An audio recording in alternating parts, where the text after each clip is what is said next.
चलिए स्टार्ट करते हैं। ठीक है, देखिए कल जो है हमने आपको बता दिया था कि मनी से रिलेटेड किस टाइप से क्वेश्चन पूछे जाएंगे आपके एग्जाम में। ठीक है, तो कल मनी हो चुका है, इससे रिलेटेड प्रैक्टिस सेट हम आपको करा देंगे।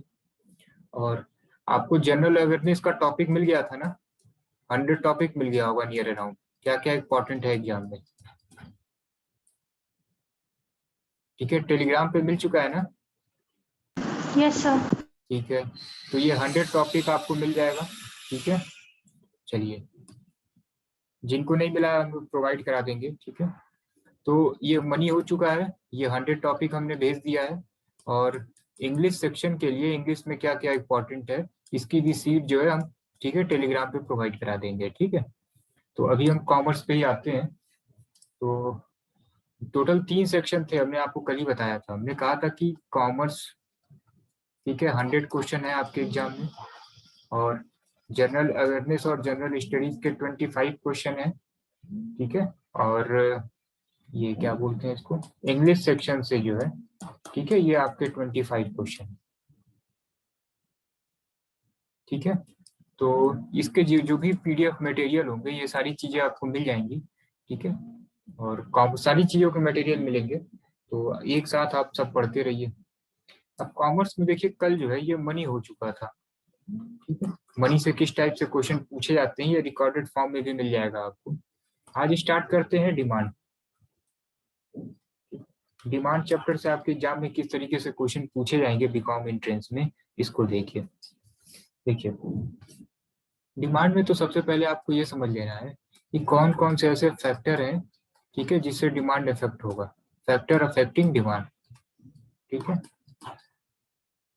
अब कुछ बेसिक है, आपको सब मालूम होगा। पहला प्राइस है, तो आप जानते हैं कि अब कभी कभी एग्जाम में ये आ जाएगा कि प्राइस और डिमांड में किस टाइप का रिलेशन होगा।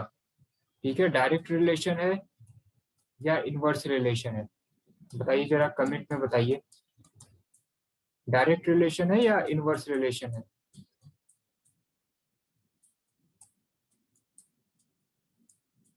ठीक है, ऑप्शन में आएगा कि प्राइस और डिमांड में जो है किस टाइप का रिलेशन है। ठीक है, तो देखिए इनवर्स रिलेशन है। क्यों? क्योंकि आपको मालूम है कि अगर प्राइस बढ़ेगी तो डिमांड क्या होगी, कम होगी। बस ऐसे ही ऑप्शन में आ जाएगा एग्जाम में। तो देखिए प्राइस कैसे इफेक्ट करता है डिमांड को। प्राइस इंक्रीज हुई तो डिमांड क्या होती है, कम होती है। प्राइस कम होगी तो डिमांड क्या होगी, बढ़ेगी। ठीक है, चलिए दूसरा फैक्टर देखते हैं। ठीक है, सेकेंड फैक्टर है test and preference.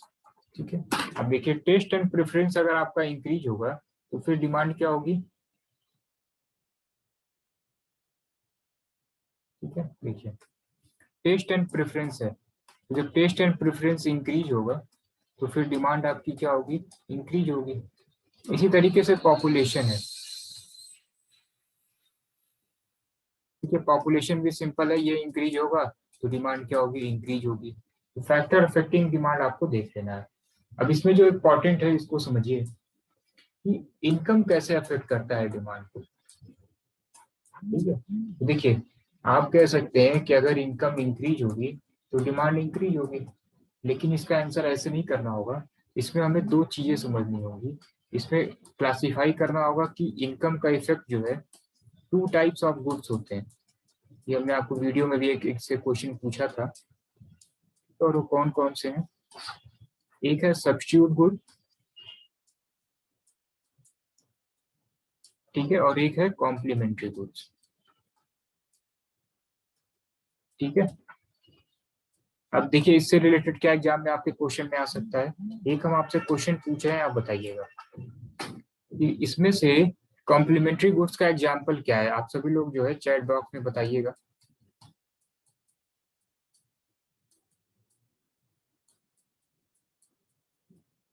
Pen and ink, car and petrol, ठीक है, ब्रेड एंड बटर, ठीक है, ऑल ऑफ दीज। ठीक है, चलिए बताइए कॉम्प्लीमेंट्री गुड्स का एग्जाम्पल क्या है। ठीक है, सभी लोग आंसर करें।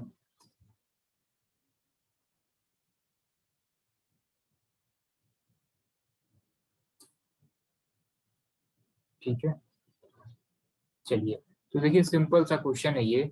कॉम्प्लीमेंट्री गुड्स क्या होते हैं जो एक साथ, ठीक है, यूज किए जा सके। ठीक है, तो सही है, सारे के सारे कॉम्प्लीमेंट्री गुड्स हैं। ठीक है, सब्स्टिट्यूट गुड क्या है जिसमें ऑप्शन अवेलेबल है। ठीक है, ऑप्शन अवेलेबल है जैसे टी और कॉफी।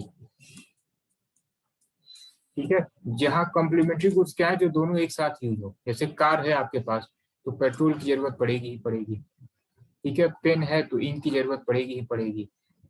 तो अब इसमें देखिए इसमें कैसे डिमांड इफेक्ट होता है इसको समझिए। ठीक है, अब सब्स्टिट्यूट गुड क्या है आपको मालूम चल गया है कि जहाँ पे ऑप्शन अवेलेबल है।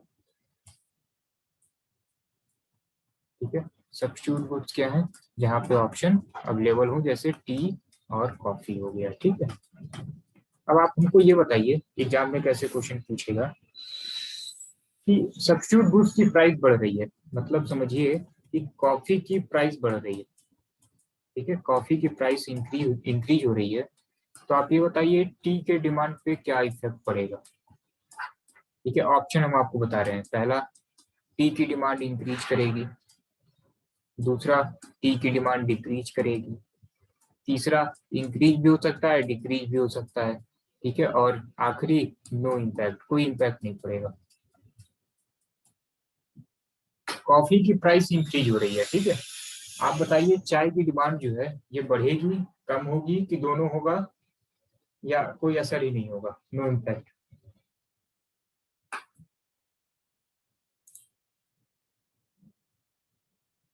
ऑप्शन है आपके पास,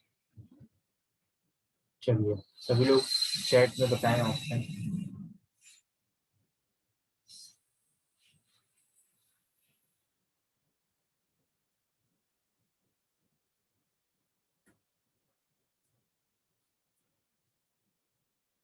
ठीक है, देखिए सिंपल है कि कॉफी की प्राइस अगर आपकी इंक्रीज होगी, ठीक है, तो टी की डिमांड क्या होगी, बढ़ेगी। जब क्या होगा, एक जगह एक दूसरे की जगह ये सब्स्टिट्यूट तो हो ही सकते हैं। तो जब कॉफी आपको लग रहा है कि महंगा हो रहा है, तो हम क्या करते हैं, चाय की डिमांड बढ़ा देते हैं, तो टी की डिमांड क्या होगी, इंक्रीज हो जाएगी। ठीक है, इस तरीके से आपके एग्जाम में क्वेश्चन पूछा जाएगा। पहले तो कुछ एग्जाम्पल से पूछे जा सकते हैं कि इसमें से सब्स्टिट्यूट गुड क्या है, तो आप जानते हैं जिसमें ऑप्शन अवेलेबल है वो क्या है, हमारा सब्स्टिट्यूट गुड से। ठीक है, दूसरा कि जिसमें ऑप्शन अवेलेबल नहीं है।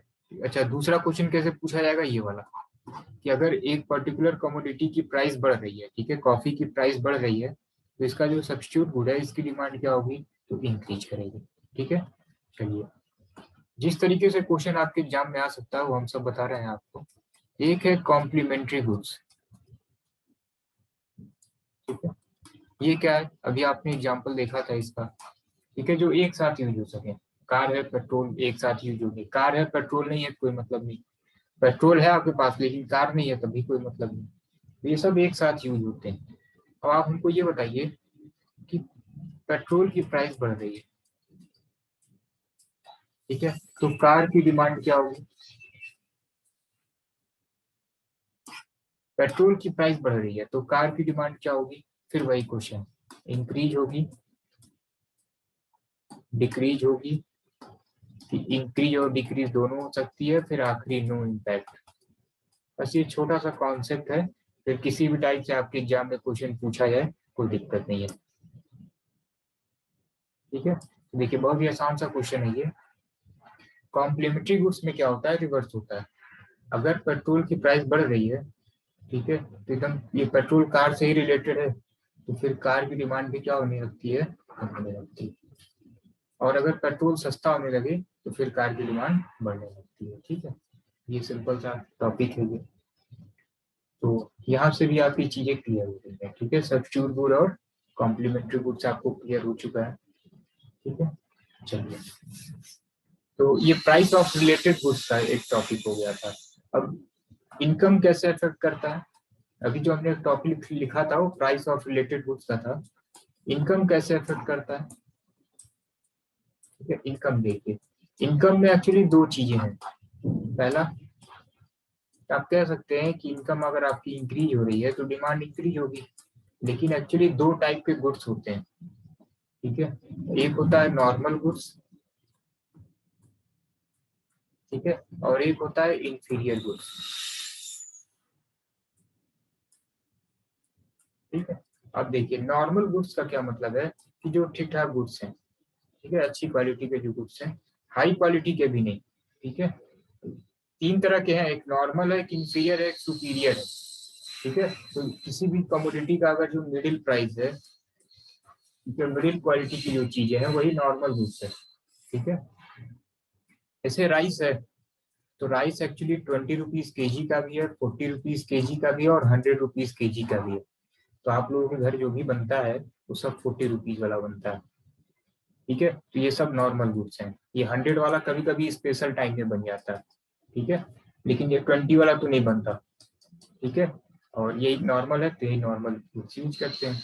देखिए नॉर्मल गुड्स, अब देखिए अगर इनकम हमारी इंक्रीज हो रही है, ठीक है, तो अगर हमारी इनकम इंक्रीज होगी, ठीक है, देखिए व्हाट इज स्पेशल का क्या मतलब है कि जो हाई क्वालिटी के गुड्स हैं, ठीक है, जैसे आपको मैं बता रहा हूँ, जैसे कार है, ठीक है, तो कार की देखिए तीन क्वालिटी है, ठीक है। या तो आप एल्टो चलाइए, ठीक है, या फिर आप वैगनार जैसे कार ले लीजिए, ठीक है। तो अल्टो आप जानते हैं सस्ते में मिल जाएगा, आई थिंक 2-3 के आसपास मिल जाना चाहिए, ठीक है।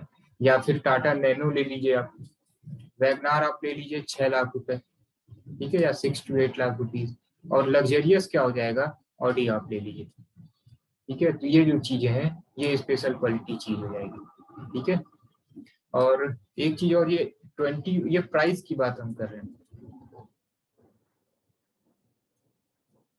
ठीक है। जैसे जो भी राइस है, ठीक है, कुछ राइस हैं जो 20 रुपीज पर के जी है, कुछ राइस है 40 रुपीज पर के जी है, कुछ राइस है 100 रुपीज पर के जी है। तो जो हम लोग के घर बनेगा वो अभी कौन सा बनता है, ये 40 रुपीज वाला बनता है, नॉर्मल है ये, ठीक है। 100 वाला ये सुपीरियर क्वालिटी में आ जाएगा, और 20 वाला जो है ये इंफीरियर में आ जाएगा। तो अब देखिए क्या होता है, अगर हमारी इनकम इंक्रीज होती है तो हम नॉर्मल गुड्स की डिमांड ज्यादा करते हैं, ठीक है।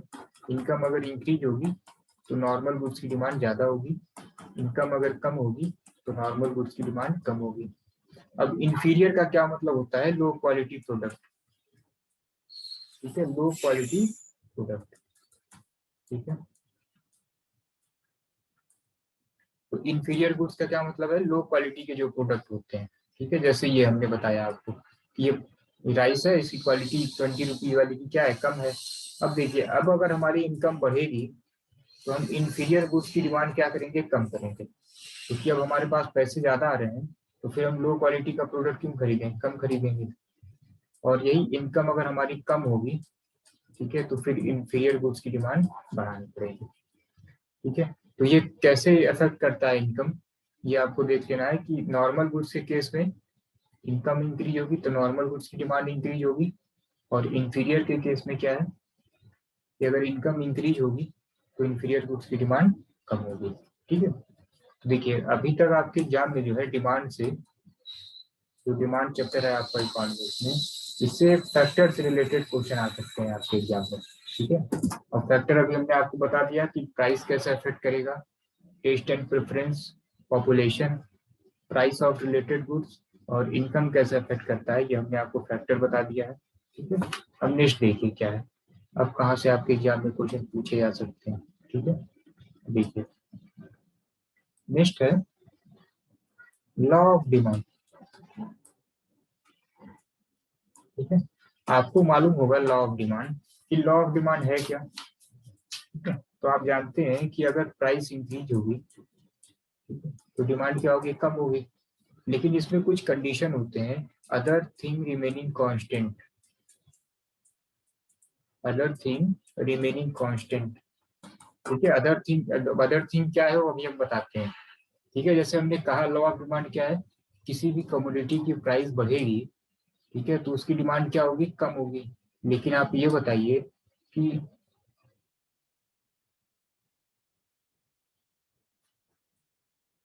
देखिए एक क्वेश्चन आ रहा है कि आपको कैसे पता कि आपके ये क्या आई है, वन क्वेश्चन सर आपको कैसे पता एग्जाम में कहाँ से पूछा जाएगा, ठीक है। देखिए पिछले 2 से 3 साल से जो है हम बीकॉम का पेपर देख रहे हैं, ठीक है, कि कहाँ से क्वेश्चन पूछे जाते हैं, ठीक।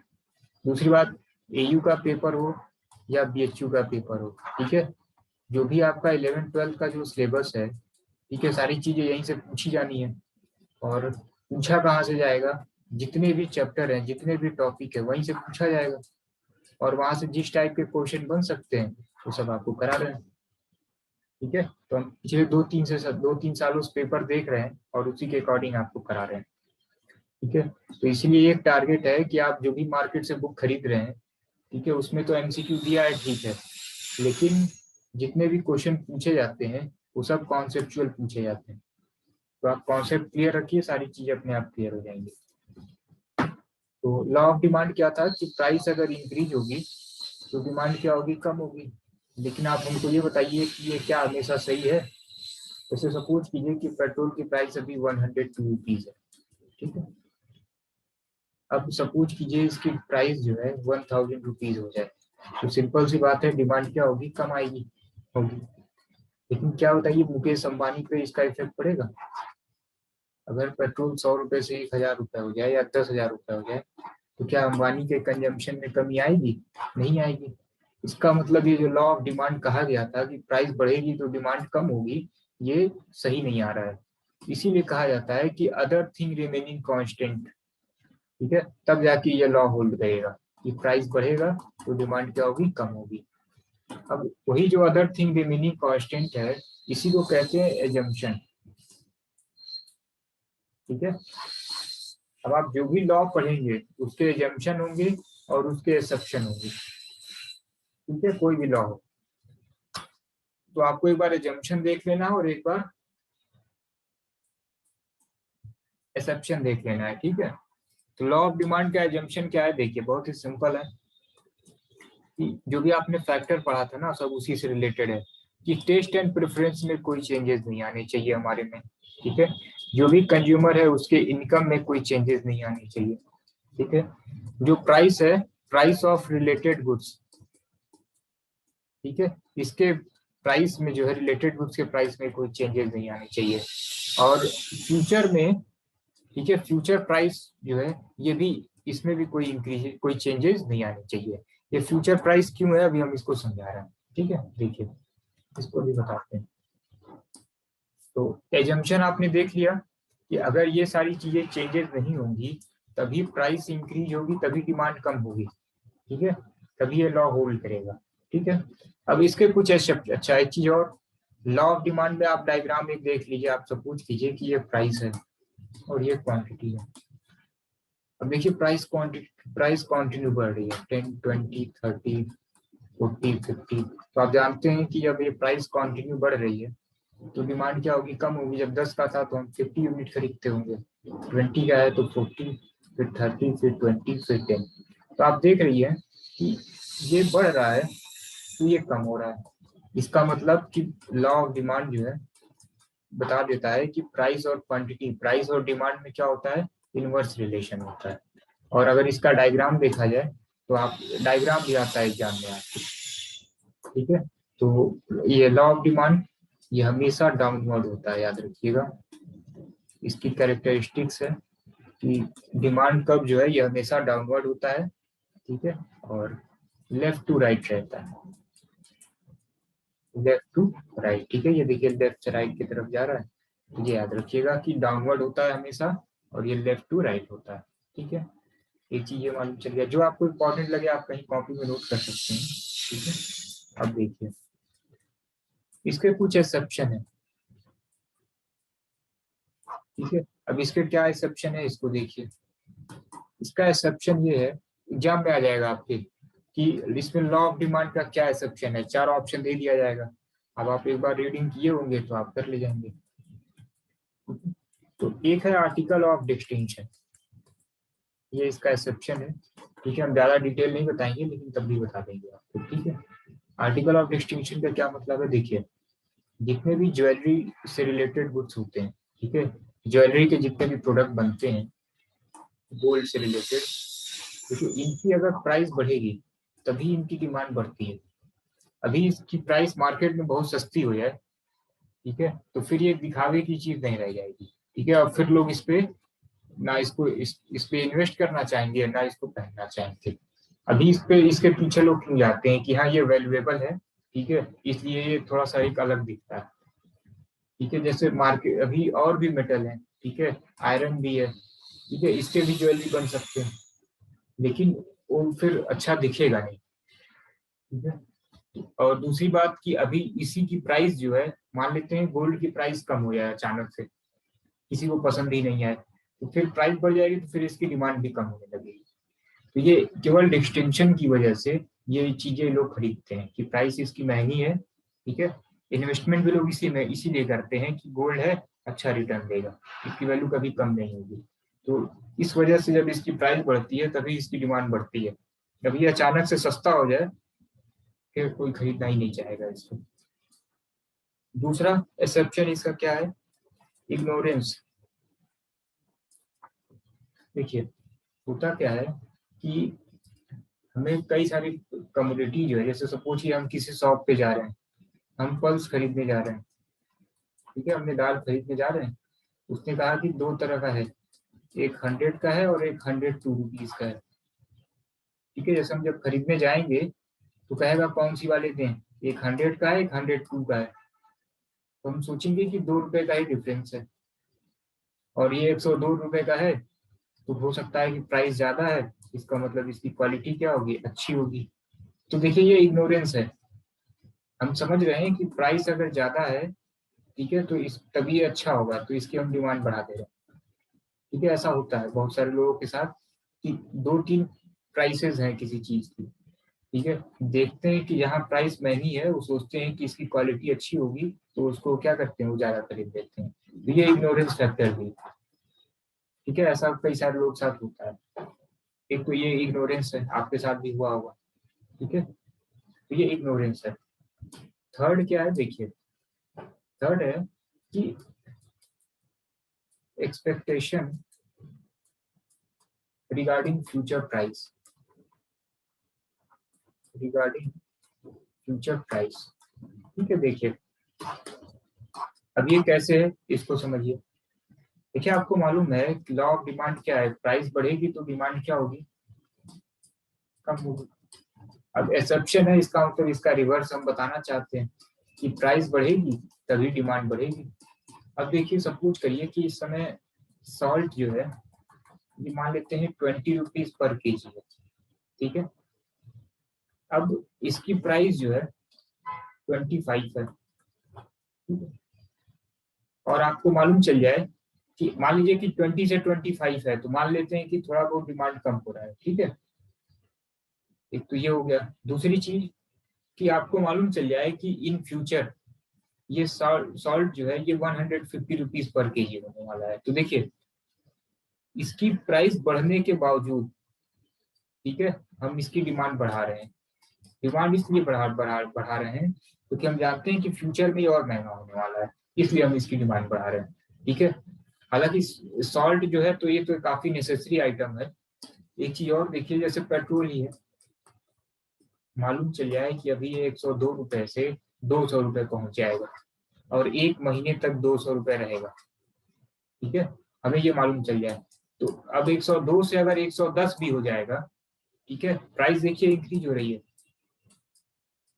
अभी 102 से 110 हुई, प्राइस इंक्रीज हुई, तो डिमांड इसकी क्या होनी चाहिए, कम होनी चाहिए।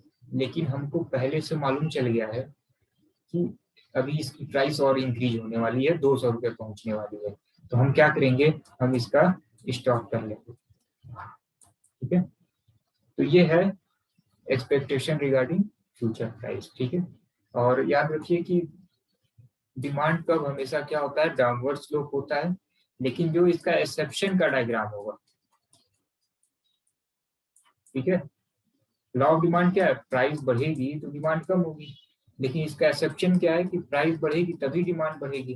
तो जो इसका एक्सेप्शन का डायग्राम होता है वो अपवर्ड होता है। ठीक है, कि यहाँ प्राइस बढ़े तो डिमांड आपको, यहाँ क्वांटिटी आपको इंक्रीज दिखे। तो यहाँ तक किसी को कोई डाउट है?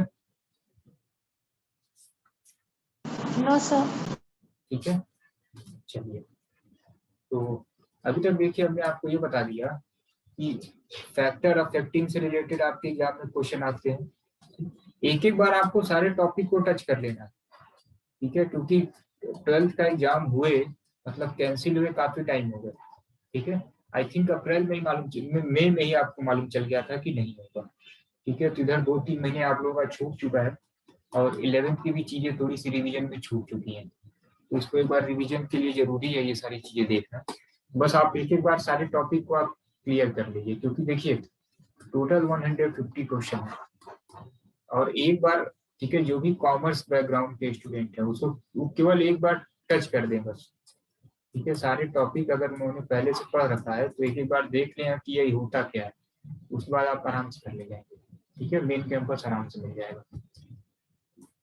तो देखिए डिमांड में हमने आपको फैक्टर अफेक्टिंग डिमांड क्लियर कर दिया। ठीक है, और उसके बाद से ये लॉ ऑफ डिमांड क्लियर हो गया, इसका एजम्पशन क्लियर हो गया, एक्सेप्शन क्लियर हो गया।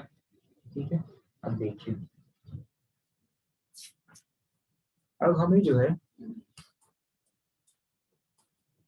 ये डिमांड कब हमें इंक्रीज दिखाना है, तो ये कैसे होगा इंक्रीज इन डिमांड कब। ठीक, देखिए अगर हमें कभी भी डिमांड कर्व में इंक्रीमेंट दिखाना है तो देखिए क्या होता है। इसका एक टेबल देख लेते हैं, फिर इसका डायग्राम देखेंगे, फिर क्वेश्चन देखेंगे कैसे आते हैं एग्जाम में। देखिए इंक्रीज के केस में क्या होता है कि ये प्राइस है और ये क्वांटिटी डिमांडेड है। ठीक है, किसी पर्टिकुलर कमोडिटी की प्राइस है तो हम 20 यूनिट खरीद रहे हैं और फिर 10 है तो हम 30 यूनिट खरीद रहे हैं। ऐसा क्यों? पहले 10 का था तो हम 20 खरीदते थे, अभी भी 10 का है हम 30 यूनिट खरीद रहे हैं। तो पहला एग्जाम में तो क्वेश्चन यही आएगा कि क्या रीजन है कि हम डिमांड इंक्रीज कर रहे हैं। ठीक है, 20 से 30 खरीद रहे हैं। और एक बार इसका डायग्राम भी आप देख लीजिए कि इसका डायग्राम बनेगा कैसे। ठीक है, देखिए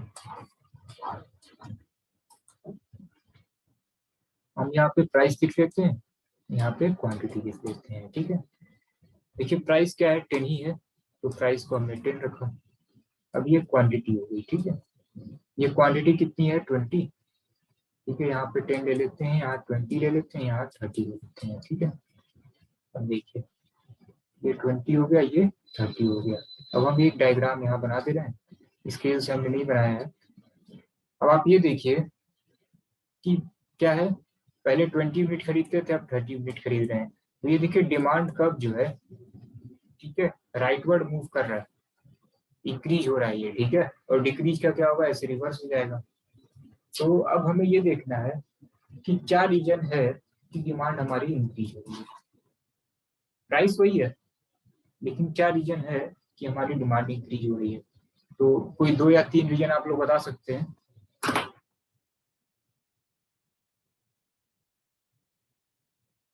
सर, इनकम बढ़ गई हो या पॉपुलेशन बढ़ गई हो। ठीक है, चलिए सही है। तो रीजन क्या है कि इनकम हमारी इंक्रीज हो गई है।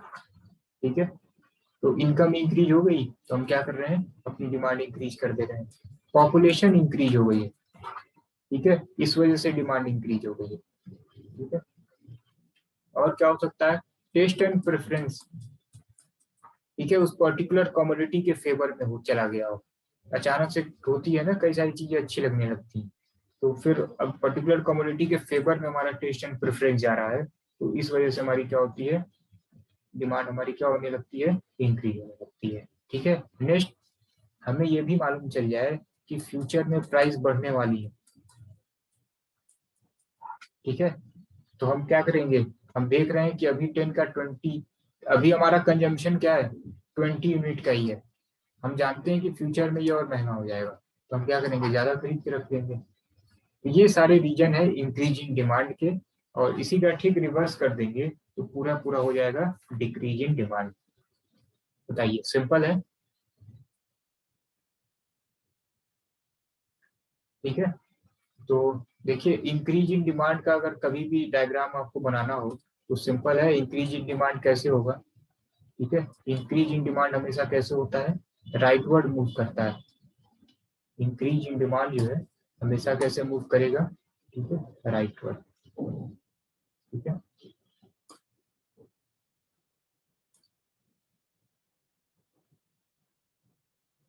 ठीक है, ये मान लेते हैं डिमांड कब है और हमें इंक्रीज दिखाना है। ठीक है, तो हमें इंक्रीज दिखाया है तो हम क्या करेंगे, ठीक है, ये हमारी पहले डिमांड कर्व थी, अब जो है डिमांड कर्व में क्या हुआ, इंक्रीमेंट हुआ। ठीक है, वही हम कह रहे थे ना, ये 20 यूनिट है, ठीक है, और ये 30 यूनिट होने लगा। तो यहाँ पे पेन रख लेते हैं। तो कभी भी डिमांड में इंक्रीमेंट होगा तो डिमांड कर्व राइटवर्ड शिफ्ट करता है, याद रखिएगा, राइटवर्ड। ठीक है, चलिए अब आपसे एक क्वेश्चन है, ऑप्शन में आप ये चैट बॉक्स में बताइएगा कि टेस्ट एंड प्रेफरेंस जो है एक पर्टिकुलर कम्युनिटी के फेवर में इंक्रीज कर रहा है, डिमांड कर्व पे क्या इफेक्ट होगा। ठीक है, डिमांड कर्व पे क्या इफेक्ट आएगा ऑप्शन। ठीक है, आप लोग चैट बॉक्स में बताइएगा। ये राइटवर्ड मूव करेगा, ये लेफ्टवर्ड मूव करेगा, ये अपवर्ड मूव करेगा, ठीक है, या फोर्थ राइटवर्ड एंड लेफ्टवर्ड दोनों मूव करेगा, फिर एक और नन ऑफ दीज।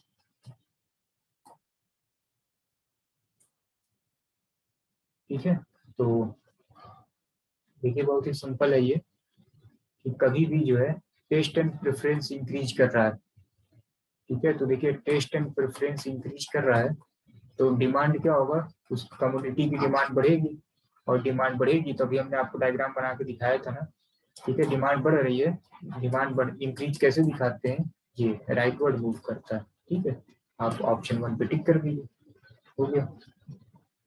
ठीक है, तो चलिए इस टाइप से आपके एग्जाम में डिमांड से क्वेश्चन पूछे जाते हैं। ठीक है, चलिए, तो किसी को कोई डाउट है यहाँ तक। No sir. ठीक है,